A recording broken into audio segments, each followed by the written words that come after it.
آج کی رات۔ بسم اللہ الرحمن الرحیم، رب اشرح لی صدری ویسر لی امری واحلل عقدۃ من لسانی یفقہوا قولی۔ آج کی اس شب کی ہی مناسبت سے توبہ و استغفار و طلب مغفرت و مناجات آپ نے ایک انداز سے، مخصوص انداز سے سن لی، لیکن اس سے متعلق کچھ واقعات کا مجموعہ ہے جو ہم نے اس سیگمنٹ میں اکٹھا کیا ہے۔ میں تو نہیں کہوں گا آپ کے لیے، میں کہوں گا اپنے لیے، تاکہ میں اپنی اصلاح کر سکوں، اپنی کچھ چیزوں کو ریوائز کر سکوں، کیونکہ آج کی شب ظاہر ہے ہر اعتبار سے طلب مغفرت اور اس عنوان سے توجہ دلاتی ہے، اور ایسی ایسی روایات، ایسی ایسی باتیں ذہن میں آتی ہیں یا انسان کی نظروں کے سامنے سے گزرتی ہے کہ انسان حیران ہو جائے۔ مثلا ہم نے رمضان میں کسی نشریات میں تذکرہ کیا، تو پھر ہم نے پچھلے دنوں بہت اس کو میں نے دیکھا سوشل میڈیا پہ، تو کہ دنیا و آخرت کی زندگی کا موازنہ، مثال کے طور پر ایک ہمیں اپنے طور پر دنیا و آخرت کی زندگی کا موازنہ کرتے ہیں کہ بھئی یہ دنیا 30 سال، 40 سال، 50، 60، 70، 80، 100، 120، چلو مطلب اگر کوئی، لیکن وہ دنیا کہ جہاں پر اس دنیا میں کرنے والے اعمال کے بدلے میں یا سزا ملنی ہے یا جزا ملنی ہے، وہ ہمیشہ ہمیشہ کے لیے۔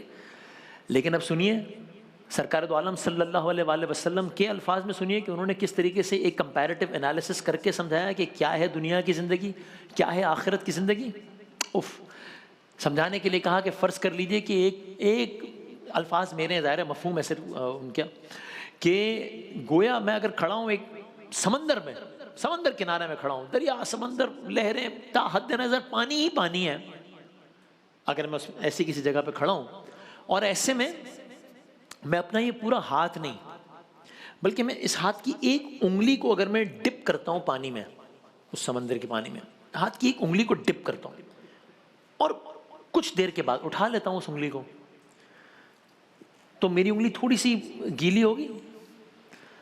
اب سمجھانے کے لیے یہ کہا کہ بس دنیا اور آخرت کی زندگی کا جو ڈیوریشن ہے، اس میں جو فرق ہے، اس کو سمجھنے کے لیے انسان یہ سمجھ لے کہ یہ جو اس انگلی میں پانی کی ترائی کی وجہ سے تھوڑا سا گیلا پن جو آ گیا ہے، یہ دنیا کی زندگی ہے، اور یہ سامنے جو سمندر بہہ رہا ہے تا حد نظر پتہ نہیں کتنے فٹ گہرا، پتہ نہیں کہاں کہاں تک جس کی گہرائی اور چوڑائی ہے، یہ سارا پانی یہ آخرت ہے۔ دنیا ورسس آخرت، یہ دنیا وہ آخرت۔ ابھی ہم نے تلاوت، ہم اسی تسلسل کو برقرار رکھتے ہیں۔ تلاوت میں آیت کا مفہوم یہی تھا نا کہ جو ہوگا اس کا ریوارڈ بھی فور شور ہے، جو ہوگا اس کی پنشمنٹ بھی فور شور ہے۔ جو جرم کیا جائے گا اس کو جرم کی سزا دی جائے گی، قاتل سے قصاص لیا جائے گا، چور کا ہاتھ کاٹا جائے گا، دنیاوی نظام بھی یہی ہے نا، فلاں گناہ کیا کوڑوں کی سزا دی جائے گی۔ جو جرم جتنا چھوٹا ہو اسی حساب سے اس کی پکڑ ہوگی، بڑا ہوگا اسی حساب سے پکڑ ہوگی۔ اللہ نے قرآن میں فرمایا جس کا مفہوم ہے، اگر اللہ تعالیٰ تمہارے گناہوں پر تمہیں پکڑنے لگے تو سطح عرض پر کوئی متنفس جیتا نہ بچے،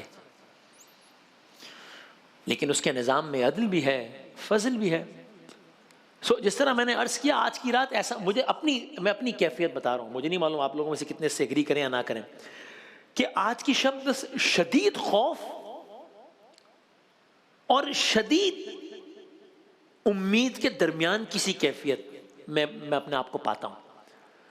تو اب ذرا وہ امید والے ایلیمنٹ پر آئیں، تو وہ کیا ہے؟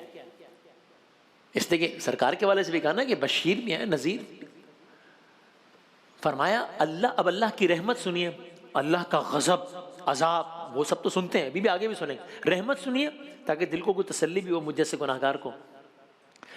کہا اگر اللہ کی رحمت کے 100 حصے کیے جائیں، اگین اوور سمپلیفائی کیا سمجھانے کے لیے، اللہ کی رحمت کے، یعنی رحمت اگر کوئی ٹینجیبل پروڈکٹ ہو، کوئی ایسی چیز کو ہم چھو سکیں، پکڑ سکیں، اس کو اگر اس کے 100 ٹکڑے کر دیے جائیں، اور یہ اللہ کی رحمت ہے 100 ٹکڑے کر دیے اس کے، تو اللہ نے 99 حصے اپنے پاس رکھ لیے، 99 ایک حصہ تمام مخلوقات میں تقسیم کر دیا ہے۔ یعنی الفاظ آگے یہ بھی ہے کہ یہ وہ جو 1% ہے، یہ وہ رحم ہے جس کی وجہ سے اونٹنی اپنے بچوں کو پیروں تلے نہیں رون دیتی. یا اگر میں اپنے الفاظ میں کہوں اگر تو جو ہم کہتے ہیں نا ماں کو اپنے بچے سے کتنی شفقت ہوتی ہے نا, اور پھر فلاں کو اس سے فلاں, یعنی دنیا میں ہم جس بھی شخص کو دوسرے شخص سے, چاہے وہ ماں بیٹے سے ہو, بہن بھائی سے ہو, بھائی بہن سے ہو, باپ بیٹے سے ہو, بیٹا جس یا جانوروں کے آپس میں جس کو بھی جس سے جتنا محبت شفقت رحمت کا برتاؤ کرتے دیکھتے ہیں وہ 1% ہے ڈیوائیڈڈ ان ایوری ون, اور باقی 99% رحمت اللہ تعالیٰ نے اپنے پاس رکھی ہے. So again for a person like me it is very encouraging کہ اچھا اگر معاملہ بہت خراب ہے تو میں اپنے اعمال کی بنیاد پر نہیں, اس کی رحمت کی بنیاد پر امید باندھ سکتا ہوں. اور کہتے ہیں نا اٹس نیور ٹو لیٹ, ابھی وقت ہے. قرآن کریم میں فرمایا, عجیب مفہوم, اللہ نے گویا اپنے اوپر رحم کو لازم کر لیا ہے, لازم کر لیا. توبہ اور استغفار, در حقیقت اسی رحم کے دو دروازے. توبہ تائب ہونا, ایک ریپیٹیشن کر لیتے ہیں بچوں کے لیے. سیدھا راستہ جانا تھا, غلط راستے پر چلا گیا میں, یہاں سے وہاں جانے کے لیے سیدھا راستہ تھا, میں غلط راستے پہ چلا گیا. اطاعت کا راستہ اپنانا تھا, نافرمانی کے راستے پہ چلا گیا, فوراً راستے سے پلٹ آیا, تائب ہو گیا, توبہ کر لی میں نے. اب again at the cost of repeating myself, شاید یہ بات پچھلے سال تکرار ہوئی تھی لیکن مجھے اپنے سمجھنے کے لیے بات بہت اچھی لگتی ہے کہ مجھے علماء کرام نے یوں سمجھایا. جب میں نے پوچھا کہ مجھے آسان الفاظ میں سمجھائیے توبہ کیا ہوتا ہے, تو یہ بتانے کے لیے کہ بھائی توبہ صرف الفاظ, میں استغفر اللہ استغفر اللہ استغفر اللہ 100 مرتبہ, تو یہ نہیں ہو گئی, کچھ ایکشن بھی کرنا پڑے گا. کیسے, کیا مطلب؟ اگین مجھے سمجھانے کے لیے ایک مثال دی کہ اگر مجھے یہاں سے کسی اور علاقے میں جانا ہے, کراچی کی ایک علاقے سے دوسرے علاقے میں جانا ہے, آدھے راستے پہ آ کے مجھے اندازہ ہوا کہ میں تو الٹا جا رہا ہوں, مجھے یوں جانا تھا, میں ادھر جا رہا ہوں. اب مجھے اندازہ ہو گیا کہ میں نے غلطی کی ہے, تو مجھے یہ اندازہ ہو گیا کہ میں غلط راستے پر ہوں, مجھے اندازہ ہو گیا کہ میں بھٹک گیا ہوں.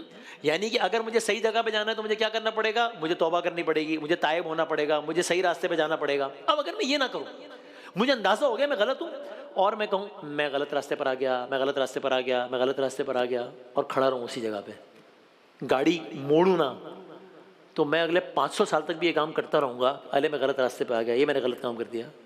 اگر میں گاڑی نہیں موڑوں گا تو میں صحیح راستے پہ نہیں جاؤں گا. مجھے سمجھانے کے علماء کرام نے کہا بس یہی ہے معاملہ توبہ کا بھی, سمجھ لیجئے. اللہ تعالیٰ تو رحیم ہے, وہ تو کس بات پر بخش دے وہ تو اس کا اختیار ہے, ہاں میں کیا بولوں گا اس پہ. لیکن ورنہ فلسفہ یہ ہے کہ صرف زبانی مشق نہیں کرنی, عملی اقدام کرنا ہے. بالکل ایسے ہی کہ جیسے غلط راستے پر چلے گئے تو 5 کروڑ سال تک بھی اس تکرار کرنے سے کہ میں غلط آ گیا کافی نہیں ہے بھائی, صحیح راستے پہ جانا پڑے گا. استغفار کیا ہے؟ استغفار ڈھانپنے کا پہلو. عرب کی خواتین اپنے برقعے کے نیچے سر پر ایک ٹوپی پہنتی تھی, اسے غفارہ کہتے ہیں. غفارہ کیوں؟ اس لیے کہ وہ ٹوپی سر ڈھانپ لیتی ہے نا.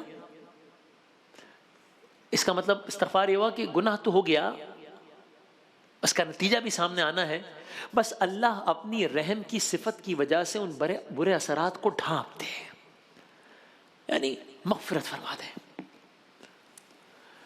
تو ایسا بھی ہوتا ہے کہ کبھی کبھی انسان کو لگتا ہے کہ معاملہ خدا نہ خواستہ اتنا زیادہ برا ہو گیا کہ اب کوئی, یعنی گویا مایوسی کی سی کیفیت پیدا ہو جاتی ہے کہ اب کوئی امید بھی ہے کہ نہیں ہے, کوئی واپسی کا راستہ ہے یا نہیں ہے, کوئی بخشش کا راستہ ہے یا نہیں ہے. بس یہ بھی ہوتا ہے کہ اتنا زیادہ, میں نے اپنی زندگی میں ایگزامپلس دیکھی ہیں, شاید آپ لوگوں نے دیکھی ہوں گی, کہ وہ اتنا مایوس ہوتا ہے کہ بس وہ اسی عالم میں موت کو گلے لگا لیتا ہے, اس کی زندگی کا وقت ختم ہو جاتا ہے مایوسی کے عالم میں. وہ کہتا ہے نہیں, اتنا معاملہ خراب ہو چکا ہے, اتنے گناہ کر چکا ہوں کہ اب تو کوئی امید ہی نہیں ہے. لیکن سرکار نے کیا فرمایا, کہا آج کی رات خوف اور امید کے درمیان کی کیفیت. تو اس قصے میں بھی خوف بھی ہے اور امید بھی ہے, یہ اس پوری داستان میں, داستان توبہ کہہ لیجیے. سرکار نے فرمایا گناہوں کی مقدار کتنی ہی زیادہ ہو, اللہ توبہ کا دروازہ بند نہیں کرتا. ایک قصہ یوں بیان کیا جاتا ہے, ایک قاتل تھا, وہ ایک, اس کے لیے معمولی بات ہو گئی تھی قتل کرنا, عمر گزرتی گئی, مقتولین کی تعداد بڑھتی گئی, اب اپنی انتہائی عمر کو پہنچا, خوف خداوند غالب ہوا کہ کل کو مر جاؤں گا، خداوند تعالیٰ کو کیا منہ دکھاؤں گا. شمار کیا 99 قتل کر چکا تھا. تو کسی کہنے والے نے کہا ابھی تیری موت نہیں ہوئی ہے، ابھی زندہ ہے، موقع سے فائدہ اٹھا، توبہ کر لے. توبہ کے شدید غلبے کے اثر وہ کسی ایسے شخص کے پاس چلا گیا جو کہ آپ مفتی شہر کہہ لیجیے، ایک ایسے عالم کے پاس. اس کے سامنے اپنا معاملہ رکھا. کہا 99 قتل کرنے کے بعد، اب جب اس نے اس سے کنورسیشن کی تو مذاق تو نہیں ہے 99 قتل، 99 پرندے کسی انسان نے مارا ہو تو ہم کہیں گے کہ کتنا سنگ دل آدمی ہے. تو وہاں کہا گیا کہ 99 قتل کرنے کے بعد اب تو یہ چاہتا ہے تیری توبہ قبول نہیں ہوگا. یہ کام کیسے ہو سکتا ہے؟ کام اس کے لیے تو قتل کرنا ایک معمول کی بات تھی. اس نے عالم کی بات سنی، پھر غصہ غالب آ گیا، اس نے اسے بھی قتل کر دیا. 100 ہو گئی نا دادا. اس وقت یہ عمل انجام دے دیا. اب مایوس ہے، پلٹ گیا. کسی نے اسے بتایا دور ایک بستی ہے جہاں پر اللہ کا کوئی نیک بندہ ہے، اس کے پاس جا، وہ شاید تیری توبہ کا کوئی راستہ نکال دے. گناہوں کے بوجھ تلے دبا، ندامت سے سر جھکائے، نم آنکھوں کے ساتھ اس بستی کی طرف چلا گیا. بھی شاید کوئی توبہ کا سامان ہو جائے.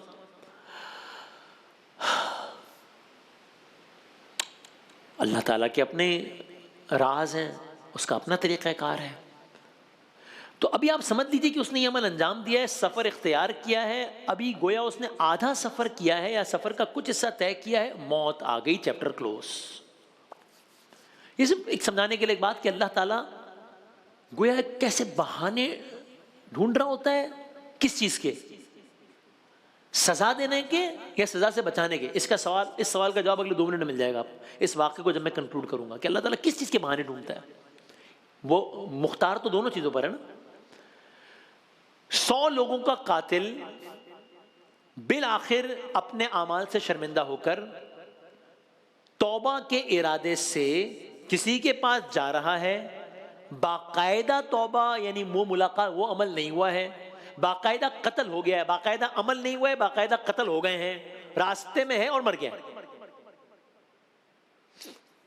اگر عذاب کے فرشتے آئے، حساب کتاب، اللہم اجرنا من النار، تو ایک طرف عذاب کے فرشتے آئے. کیوں؟ 100 ٹارگٹ کلنگ، 100 لوگ سیریل کلر. لیکن دوسری طرف سے توبہ کی نیت بھی کر لیا تو رحمت کے فرشتے بھی ہیں. کیا کریں؟ طے پایا. کیا طے پایا؟ سٹیپ کاؤنٹ کیا جائے، قدموں کو گنا جائے. کیا مطلب؟ بھائی باقاعدہ توبہ وہ جو مل کے وہ تو کوئی ایسا عمل انجام نہیں دیا ہے، تو پھر یہ ڈیبیٹ ہی کیوں ہے؟ 100 لوگوں کو مارا ہے اس نے. بھائی وہ قدموں کو گنا جائے.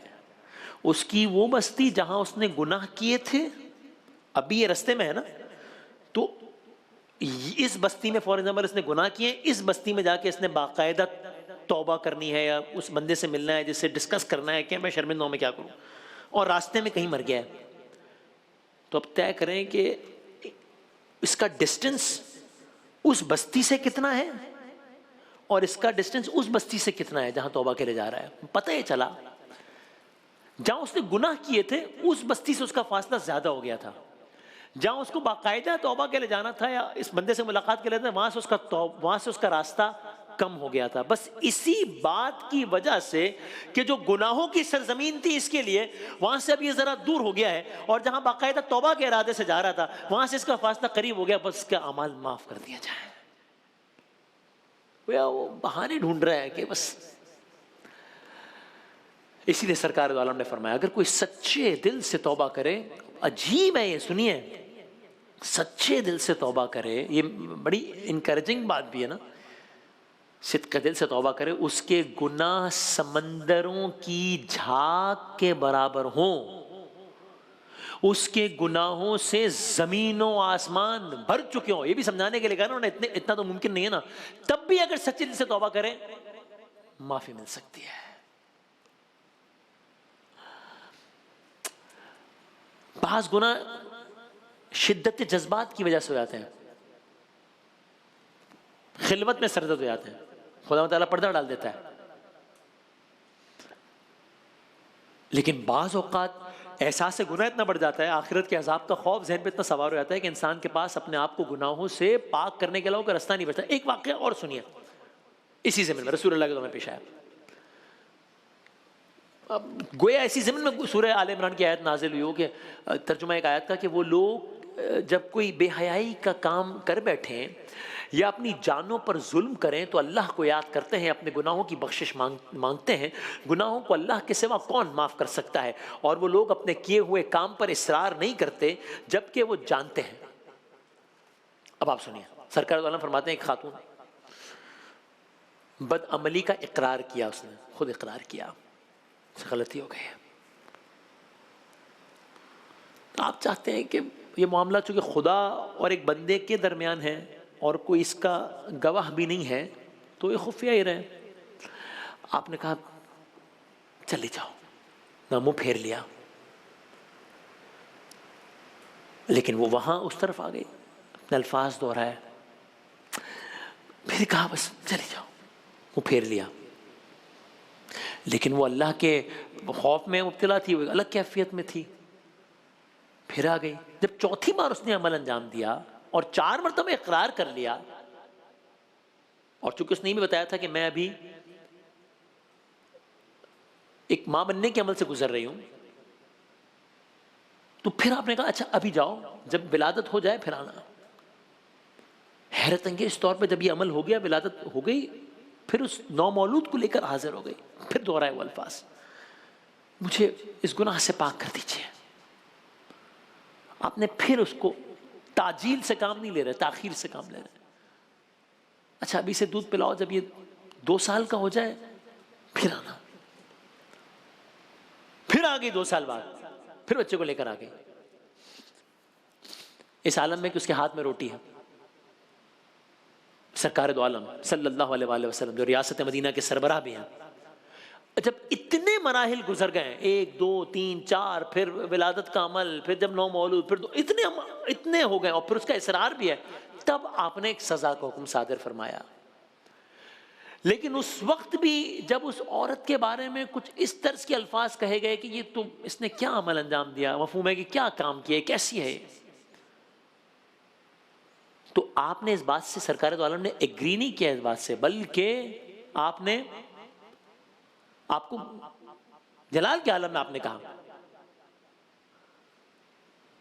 کہ اگر اس کی توبہ، اس کا یہ عمل پورے مدینے میں بانٹ دیا جائے تو عجب نہیں پورے مدینے کی بخشش ہو جائے، اتنا ممکن ہے کہ یہ عمل اللہ تعالیٰ کو پسند آ جائے اس کا۔ تو یہ ہے توبہ کا اصل طریقہ کہ آدمی اپنے عمل بلکہ اپنی جان قربان کر کے اپنے رب کے حضور توبہ کر لے۔ توبہ اور استغفار کے حوالے سے ذہنوں میں بات ہے کہ اگر توبہ اور استغفار قبول ہو جائے تو انسان نے جو گناہ کیا ہوتا ہے اس کے نامہ اعمال سے مٹا دیا جاتا ہے نا۔ بس میں کمپلیٹ کرتا ہوں، بس آخری 3 4 باتیں۔ کانسیپٹ یہ ہے نا کہ بھئی جو کیا ہوگا وہ مٹ جائے گا نامہ اعمال سے۔ میں آپ کو حیران کرتا ہوں آپ کی خدمت میں عرض کر کے، فرمایا صحیح مسلم حدیث مفہوم، جو شخص اپنے گناہوں پر توبہ کرتا ہے وہ اس شخص کی مانند ہو جاتا ہے جس کا کوئی گناہ ہی نہیں ہے ہی نہیں، جیسے کہ گناہ زیرو ہو گیا نا۔ مزید حیران کرتا ہوں، یہ تو برابر کا معاملہ ہو گیا نا، گناہ کیا، توبہ کی، نامہ عمل سے گناہ مٹا دیا۔ عجیب، حیران ہو جائیں گے آپ جب میں خداوند تعالیٰ کی اس صفت رحیمی کو آپ کی خدمت میں عرض کروں۔ اور یہ اب قرآن کریم کی بات ہو رہی ہے، یہ حدیث کی بھی نہیں، قرآن کی۔ حدیث بھی ظاہر ہے بہت معتبر، سر کا تاج ہوتی ہے ہمارے، لیکن اب تو قرآن کریم سورہ فرقان ترجمہ، ایک آیت کا تسلسل چل رہا ہے، تو کہا سوائے اس کے، سوائے، اب ترجمہ سنیے گا، سوائے اس کے جو توبہ کرے اور ایمان لائے، سوائے اس کے جو توبہ کرے اور ایمان لائے اور نیک عمل کرے۔ اب یہ آگے سنیں، تو اللہ ایسے لوگوں کے برے اعمال کو نیکیوں سے بدل دے گا، اللہ بڑا بخشنے والا نہایت مہربان ہے۔ امیجن، برے اعمال کو نیکیوں سے بدل دے گا، یعنی اگر اللہ نہ کرے کسی نے 1 لاکھ گناہ کیے ہیں اور سچے دل سے تائب ہو گیا ہے، آئندہ نہ کرنے کی قسم کھائی ہے، مرتے دم تک اس عہد پہ قائم رہا ہے، وہ جو نمبر آف گناہ تھے وہ کنورٹ ہو جائیں گے نمبر آف نیکیوں میں۔ یہ ہو اس کی رحیمی کا عالم، یہ ہے عالم، برائیاں اچھائیں بدل جائیں گی۔ یعنی میں جاتے جاتے آپ کی خدمت میں بس ایک کوئکلی ایک قصہ عرض کروں اور میں دعائے کلمات سے اختتام کرتا ہوں کہ خداوند تعالیٰ کو کتنا زیادہ پسند ہے یہ عمل. میں نے کئی علماء کرام سے واقعہ سنا, مختلف الفاظ میں مفہوم آپ کی خدمت میں عرض کرتا ہوں. فرض کیجئے ایک شخص ہے, ایک صحرا میں جا رہا ہے, اس کے ساتھ ایک سواری ہے, اس سواری میں کھانے پینے کا سارا سامان ہے, چلے جا رہے ہیں. اب ظاہر ہے آج کل کے دور کی طرح کچھ وہ تو نہیں ہے نا, کوئی چارٹر پلین اور ایسا تو کچھ نہیں ہے نا. تو اب اس آدمی کے پاس جو سواری ہے, کہہ لیں اونٹ ہے, اس میں سارا سامان ہے, بہت تھک گیا ہے, بیٹھا, آنکھ لگ گئی, سو گیا, سفر میں 2 گھنٹے بعد اٹھتا ہے, وہ دیکھتا ہے کہ وہ اونٹ غائب ہے. تو ایک لمحے کو گھبرایا تھا, یہ کیا ہوا, کیوں؟ اس لیے کہ صرف اونٹ کا نقصان تھوڑی ہے, اس اونٹ پہ کھانے پینے, یعنی اگر یہ اونٹ اس کو اب نہیں ملا تو اس کا کلیئر کٹ مطلب ہے کہ مر جائے گا یہ آدمی, اس لیے کہ صحرا ہے, منزل دور ہے, کھانا پینا, موسمی اثرات, پہننا, کیا کرے گا؟ تو اب یہ بندے کی پریشانی کا عالم آپ الفاظ میں بتا سکتے ہیں؟ نہیں بتا سکتے. یعنی اس وقت کوئی اس کو کہے کہ ایک طرف, میں اپنے الفاظ ہیں میرے یہ اگین, کہ ایک طرف اس بندے کو کوئی کہے کہ ہیرو کی اتنی بڑی کان ہم تمہیں دے دیتے ہیں, اور ایک طرف کہے کہ نہیں, ہیرو کی کان نہیں دیتے تمہیں, ہم تمہیں یہ اونٹ واپس دیتے ہیں. اس وقت بولے گا بھائی مجھے نہیں چاہیے ہیرو کی کان, مجھے اونٹ دو. اس لیے کہ ہیرو کی کانوں کا میں کیا کروں گا, مجھے بھی پانی پینا ہے, مجھے کھانا کھانا ہے, ورنہ مر جاؤں گا میں. یہ اربوں روپے کی ہیرو کا میں اس وقت کیا کروں گا؟ ٹھیک, اتنا امپورٹنٹ ہے یہ اونٹ اس کے لیے. اس وقت غائب ہو گیا ہے. اب وہ پریشانی کے عالم میں اٹھتا ہے, کبھی یہاں جاتا ہے, کبھی وہاں جاتا ہے, اس چلنے کی وجہ سے اور تھک جاتا ہے, اس تھکنے کی وجہ سے اور پیاسا ہو جاتا ہے, اس پیاسا ہونے کی وجہ سے گر جاتا ہے, اس گرنے کی وجہ سے سہم جاتا ہے, سہمنے کی وجہ سے وہ پریشان ہو کر سو جاتا ہے, دوبارہ اس کی آنکھ لگ جاتی ہے. مایوسی کے شدید ترین عالم میں یہ سوچ کر کہ اب میں نے مرنا ہے, صرف مرنا نہیں ہے, سسک سسک کے مرنا ہے, بلک بلک کے مرنا ہے, پریشان ہو کے مرنا ہے, اذیت ناک موت مرنا ہے, پتہ نہیں کب کوئی صحرا کا کوئی پتہ نہیں کیا ہو جائے گا, کوئی حملہ آور ہو جائے, پتہ نہیں کیا ہوگا. سو گیا, یعنی اس کو نیند آ گئی کہ اب بس اب موت آئے اور ختم کرے تکلیف کا معاملہ. یعنی اب اس کے لیے زندگی موت سے بدتر ہے. اور فرض کریں ایسے میں جب وہ سویا ہے اور جب سو کر اٹھا ہے اور اس کی آنکھ کھلی ہے تو اس کو سامنے وہی جانور نظر آ گیا. اب اگر یہ معاملہ ہوتا ہے کسی کے ساتھ, اس وقت اس آدمی کی جو خوشی ہوگی, جو ایکسائٹمنٹ ہوگی, کیا اس کو کوئی الفاظ میں بیان کر سکتا ہے؟ نہیں کر سکتا. دنیا کا بہترین مقرر بھی نہیں کر سکتا کہ اس وقت اس کو یہ جانور دیکھ کے کتنی خوشی ہوئی ہوگی, جب اس کو لگ رہا تھا کہ سب چلا گیا اور سب واپس آ گیا ایک جھٹکے میں. میں نے علماء کرام سے سنا, جب کوئی بندہ گناہ کرنے کے بعد خداوند تعالیٰ سے رجوع کرے, اس شخص کی خوشی کا عالم, اور وہاں اس خداوند تعالیٰ کو یہ بندہ کتنا محبوب ہوگا, اس کو کتنی خوشی ہوگی, اس کو اس سے کمپیئر کیا جا سکتا ہے. خداوند تعالیٰ کی مسرت کا عالم ہی ہوتا ہے. تو وہ ہر وقت وہ کوئی نہ کوئی بہانہ تلاش کر رہا ہوتا ہے انسان کو بخشنے کا. بس میں اختتام کروں کچھ ان الفاظ سے کہ ہم نے رحمت کی بات تو کر لی, لیکن جس طرح میں نے کہا خوف اور امید کے درمیان کی رات ہے,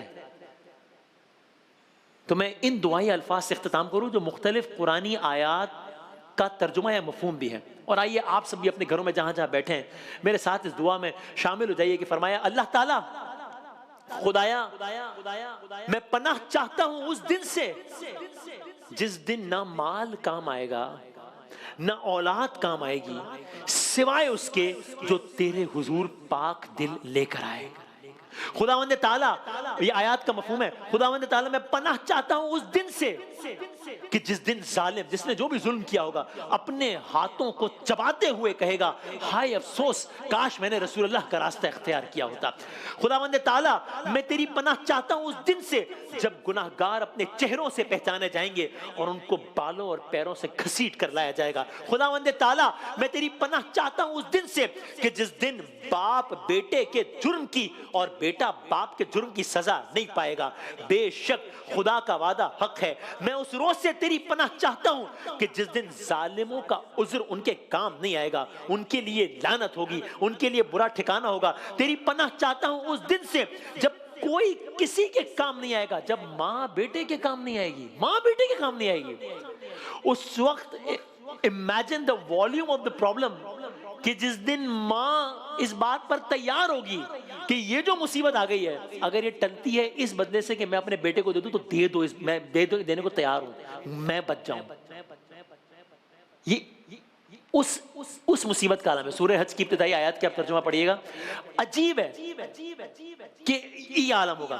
فرمایا میں اس روز سے تیری پناہ چاہتا ہوں جب کوئی کسی کے کام نہیں آئے گا، اس دن سب کچھ خدا کے ہاتھ میں ہوگا. میں اس روز تیری پناہ چاہتا ہوں جب انسان، اب یہ سنیے اگین قرآن کی آیت کا مفہوم، جب انسان اپنے بھائی، اپنے باپ، اپنی بیوی، اپنی ماں سے دور بھاگے گا. اپنی ماں، اس وقت کیا ہوتا ہے، کوئی انسان دنیا کے کسی بھی کونے میں ہو، کتنا ہی بڑا آدمی ہو، کتنا ہی مصروف آدمی ہو، کتنا ہی امیر آدمی ہو، اس کو پتہ لگے کہ اس کی ماں پرابلم میں، وہ کوشش کرے گا نا سب چھوڑو ماں کے پاس پہنچو. یہی ہے نا قرآن کہہ رہا ہے اس روز پناہ چاہتا ہوں جب اپنی ماں سے دور بھاگے گا، اس لیے کہ اس دن ہر آدمی کو اپنی فکر ہوگی.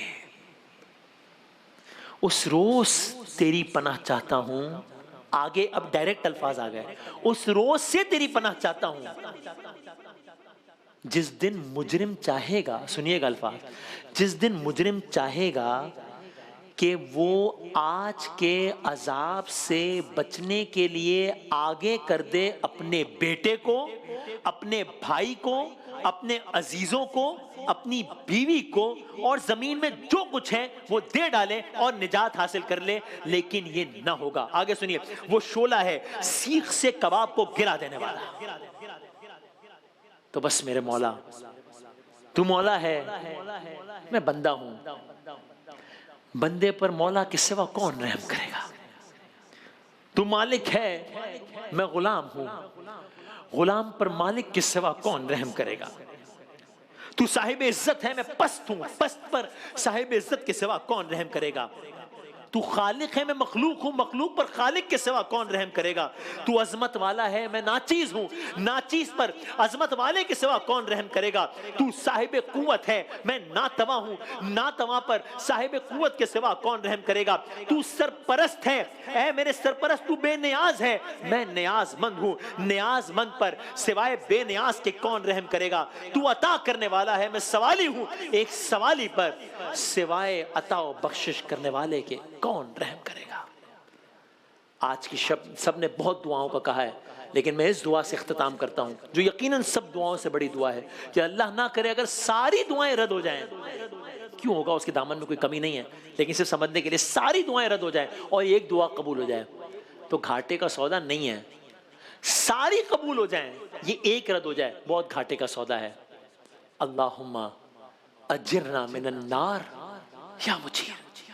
بار الہ، آخرت کے عذاب، آخرت کی سختی، نار جہنم سے آج شب برات، شب توبہ، شب مناجات، ہم سب کو نجات عطا فرما.